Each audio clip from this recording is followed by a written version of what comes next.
اور اب خبر شامل کریں گے کہ جوگی موڑ پر قومی شاہراہ گٹر کے پانی میں ڈوب گئی ہے۔ ایک ہفتے سے پانی جمع ہونے سے ٹریفک کی روانی شدید متاثر ہے۔ روزانہ ہزاروں گاڑیوں گزرنے والی سڑک پر عوام کو سخت مشکلات کا سامنا کرنا پڑ رہا ہے۔ انتظامیہ خاموش ہے۔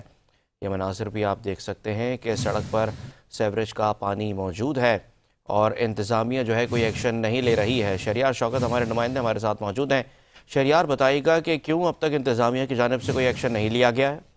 اصل میں یہ قومی شاہراہ ہے اور اب تک یہاں پر ایکشن تو لے لینا چاہیے تھا، کیونکہ یہ کوئی آج کا مسئلہ نہیں ہے، 3-4 دن سے یہ مسئلہ چل رہا ہے اور یہ سیوریج کا پانی ہے جو پوری قومی شاہراہ کے اوپر اس وقت پھیلا ہوا ہے۔ دوسری بات یہ کہ اس کے ارد گرد جو ہے وہ فیکٹریاں بھی ہیں، تو یقینی طور پر اس سیوریج کے اندر کیمیکلز بھی شامل ہیں۔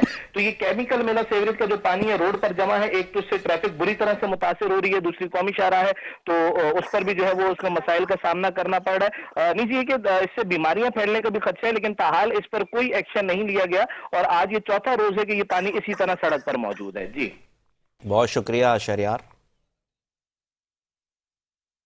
آپ کو بتا رہے ہیں کہ جوگی موڑ قومی شاہراہ کا مقام ہے جہاں پر سیلاب کا منظر اس وقت نظر آ رہا ہے اور گاڑیوں کی قطاریں لمبی لگ جاتی ہیں۔ انتظامیہ کی جانب سے کوئی ایکشن نہیں لیا جا رہا ہے۔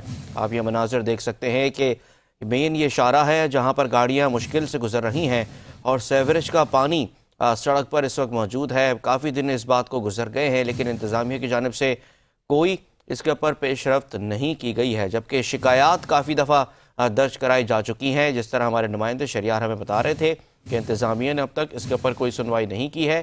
یہ مناظر آپ دیکھ سکتے ہیں 5 نیوز کی اسکرین پر کہ یہ مین شاہراہ ہے جہاں سے روزانہ ہزاروں کے قریب گاڑیاں گزرتی ہیں اور ٹریفک کا جس وقت دباؤ ہوتا ہے اس وقت لمبی قطاریں اس سڑک پر لگ جاتی ہیں اور گزرنے والوں کو شدید مشکلات کا سامنا بھی کرنا پڑتا ہے۔